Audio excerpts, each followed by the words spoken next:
ایک شخص 500 درہم کا قرضدار تھا۔ وہ حضرت علی کے پاس آیا اور کہا کہ اے علی میرا قرض اتارو۔ تو حضرت علی نے کہا میرے پاس تو کچھ نہیں ہے، تم مجھے بیچ دو۔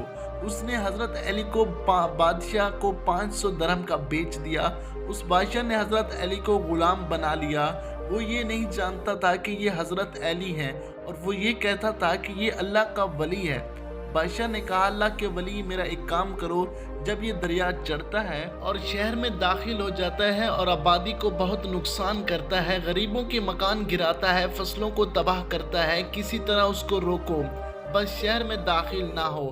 آپ احمدہ کام اعلیٰ دریا پر گئے اور شہر کی طرف سے ایک چھڑی لے کر کنارے کے قریب ایک لکیر لگا دی اور کہا کہ اے دریا تجھے میری قسم جو اس لکیر سے آگے بڑھا۔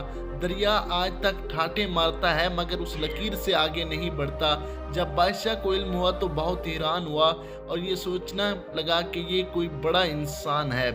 دوستو پارٹ 2 آپ چاہتے ہیں تو کمنٹ باکس میں اپنی قیمتی رائے کا اظہار ضرور کیجیے گا۔